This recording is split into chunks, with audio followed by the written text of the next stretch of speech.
আশ্রয় করেছিল সেই ভবনের ছাদে পাওয়া গেছে ব্ল্যাক বক্সটি। আর নিহতদের পরিচয় শনাক্ত করতে নাতের নমুনা সংগ্রহ করছে ফরেনসিক বিভাগ। বিস্তারিত আফসানের সামনে রিপোর্টে। অবশেষে পাওয়া গেল আহমেদাবাদে বিধ্বস্ত হওয়া এয়ার ইন্ডিয়ার বোয়িং 7878 ড্রিম লাইনারের ব্ল্যাক বক্স।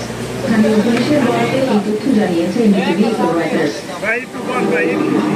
প্রতিবেদনে বলা হয়েছে, প্লেনটির ধ্বংসাবশেষের মধ্য থেকে উদ্ধার হওয়া গুরুত্বপূর্ণ যন্ত্র আহমেদাবাদের বিজে মেডিকেল কলেজের ছাত্রাবাসের ছাদে পাওয়া গেছে।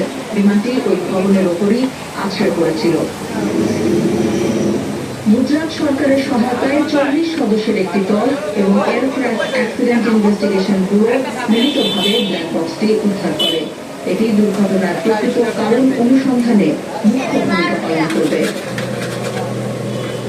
ব্ল্যাক বক্স প্লেনের গতি, উচ্চতা, ইঞ্জিনের পারফরম্যান্স এবং ককপিটের ভয়েস রেকর্ড সহ গুরুত্বপূর্ণ তথ্য রেকর্ড করে। স্টিল ও টাইটানিয়াম দিয়ে নির্মিত এই যন্ত্র তীব্র তাপমাত্রা, পানি ও শক্তিশালী ধাক্কা সহ্য করতে পারে। ব্ল্যাক বক্সের দুটি মূল অংশ হল ডিজিটাল ফ্লাইট ডেটা রেকর্ডার এবং ককপিট ভয়েস রেকর্ডার। প্রথম অংশটি ফ্লাইটের টেকনিক্যাল তথ্য সংরক্ষণ করে, আর দ্বিতীয়টি পাইলটদের কথোপকথন এবং এয়ার ট্রাফিক কন্ট্রোলের সঙ্গে আদান প্রদানের অডিও রেকর্ড করে। দাঁতের নমুনা সংগ্রহ করছে ফরেনসিক বিভাগ। তাই পরিচয় শনাক্তের সম্ভাব্য সবগুলো উপায় অবলম্বন করা হচ্ছে।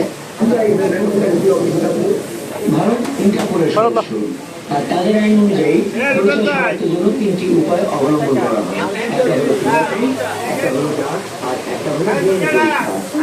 অবশ্যই সত্য নিখুঁত পরীক্ষা। এরকম যে কোনো একটাতে পরিচয় পাওয়া গেলে মানুষ মারা যাচ্ছেন।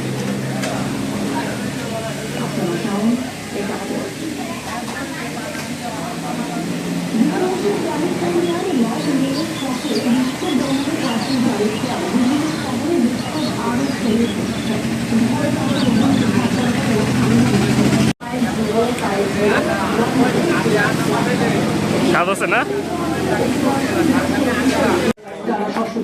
হাবলা পাল্টা হাবলা